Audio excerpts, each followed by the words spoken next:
नमस्ते, मैं वात्सल्य और आप देख रहे हैं स्वधर्म। आंध्र प्रदेश के मुख्यमंत्री एन चंद्रबाबू नायडू ने घोषणा की है कि आंध्र में पोट्टी श्री रामुलु की 58 फीट की प्रतिमा स्थापित की जाएगी। 58 फीट ऊंची ये प्रतिमा अमरावती जिले में स्थापित होगी। वहीं नेल्लोर जिले के पदमातिपल्ली गांव में पोट्टी श्री रामुलु के घर को एक म्यूजियम के तौर पर विकसित किया जाएगा। इसके अलावा वहां पर एक स्वास्थ्य केंद्र और आधुनिक सुविधाओं से युक्त हाई स्कूल बिल्डिंग उनके नाम पर निर्मित होंगे।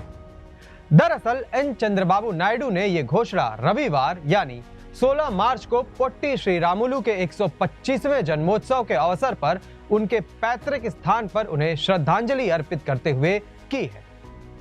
अब आप सोच रहे होंगे कि कौन है ये व्यक्ति पोट्टी श्री रामुलु। इस प्रश्न का जवाब पाने के लिए हमें आजादी की ओर जाना होगा। जब देश आजाद हुआ तो बहुत सारी रियासतों में बंटा था। देश का एकीकरण करना था जो एक मुश्किल काम था। हालांकि देश के एकीकरण का श्रेय सरदार पटेल को दिया जाता है, जो उस समय गृह मंत्री हुआ करते थे। सभी रियासतों को उन्होंने सफलतापूर्वक भारत का हिस्सा बना लिया। फिर बात आई कि देश को अलग अलग राज्यों में कैसे बांटा जाए। अभी अभी देश आजाद हुआ था, बंटवारे का दुख झेला था हमने। हमारे दो बड़े हिस्से कटकर पाकिस्तान नाम के देश में बंट गए थे।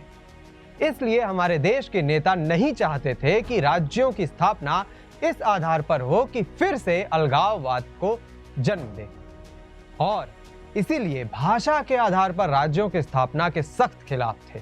1948 में बना धर कमीशन भी यही कह रहा था कि राज्यों को मात्र भाषा के आधार पर स्थापित नहीं होने देना चाहिए, बल्कि दूसरे फैक्टर्स को भी अधिक महत्व देना चाहिए। ऐसे में आंध्र में आंदोलन जोर ले लेता है एक अलग आंध्र राज्य बनाने के लिए, जो तेलुगु भाषा के आधार पर मद्रास से अलग हो जाना चाहिए। मद्रास यानी आज का तमिलनाडु। तब मद्रास का हिस्सा आज का तमिलनाडु और आंध्र प्रदेश और तेलंगाना भी थे। इस आंदोलन में जो नाम सबसे आगे उभर कर आता है वो है पोट्टी श्री रामुलु का। आंध्र राज्य के गठन के लिए पोट्टी श्री रामुलु ने 1952 में 56 दिनों की भूख हड़ताल कर दी, जिसके चलते 15 दिसंबर 1952 को उनकी मौत हो गई। उनकी मृत्यु के बाद आंदोलन हिंसात्मक हो गया और चारों ओर हिंसा होने लगी। इसका परिणाम यह हुआ कि केंद्र सरकार को लोगों की मांग के आगे झुकना पड़ा और अक्टूबर 1953 में जन्म हुआ आंध्र प्रदेश का मद्रास राज्य से अलग। तब का आंध्र प्रदेश आज का आंध्र प्रदेश और तेलंगाना हुआ करते थे। भाषा के आधार पर भारत का पहला राज्य बना आंध्र प्रदेश। इस तरह पोट्टी श्री रामुलु को आंध्र प्रदेश के बनने में अपने प्राणों की आहुति देने के लिए जाना जाता है। हालांकि पोट्टी श्री रामुलु की पहचान एक स्वतंत्रता सेनानी और गांधीवादी के रूप में भी है। वो महात्मा गांधी के पुरजोर समर्थक थे।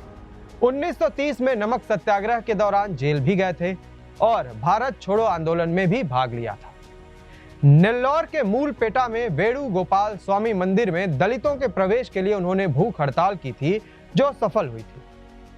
तो ये रहा पोट्टी श्री रामुलु के बारे में पूरा विवरण और उनको लेकर खबर।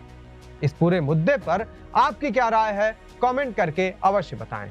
धन्यवाद।